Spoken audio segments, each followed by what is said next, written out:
Aouf Vessi de Kandinsky, gauche, et Suprématisme 56 de Malevich, droite. Rue des Archives. Plusieurs experts doutent de l'authenticité des œuvres de la collection d'Igor Toporovski comprenant des toiles, signées Kandinsky et Malevich. Catherine de Zegher prétend avoir demandé de nouvelles expertises auprès de deux spécialistes mais celles-ci démentent avoir été sollicitées. La directrice du musée des Beaux-Arts de Gand, en Belgique, a été suspendue de ses fonctions par la ville, qui lui a retiré sa confiance après l'exposition dans ce musée d'œuvres d'art russes issues d'une collection très controversée.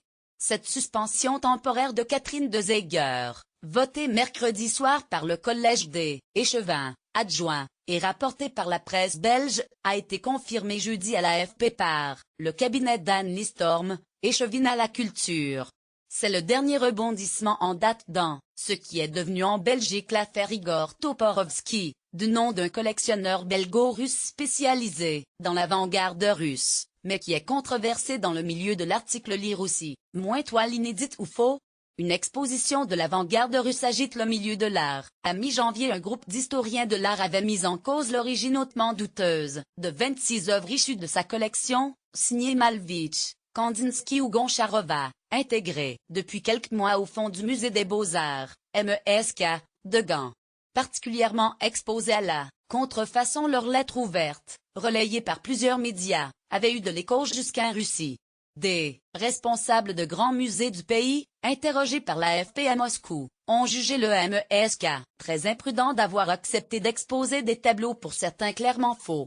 Les experts jugent l'avant-garde russe, un mouvement artistique s'étendant de 1890 à 1930, particulièrement exposé à la contrefaçon. Lire aussi, emploi, recettes fiscales. Ce que coûte la contrefaçon en France et dans le monde. Les œuvres controversées ont d'abord été retirées provisoirement du musée de Gand en vue d'une expertise, puis définitivement remballées fin février, lorsque le contrat de prêt avec la fondation de Am Toporovski a été rompu. Mercredi, le quotidien belge Le Soir révélait que la collection du Belgo-Russe avait fait l'objet d'une enquête allant dans le sens de possible faux il y a 2 ans. Le faux pas de la directrice est intervenu lundi soir quand elle a dû s'expliquer devant des élus et responsables culturels de la ville de Gand, son employeur. En remontant la genèse du projet d'exposition avec Igor Toporovski, Madame de Zegher a assuré avoir consulté 2 expertes externes de l'art russe, qu'elle a nommément citées. Or aucune d'elles n'a jamais été sollicitée par la directrice, comme l'a révélé mercredi le journal flamand de Standard après les avoir interrogées.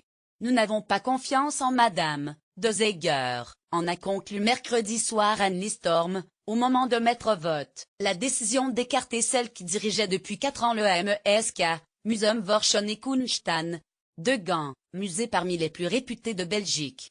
La suspension est temporaire le temps que la sérénité revienne au musée, a-t-on précisé jeudi en cabinet de Madame Storm.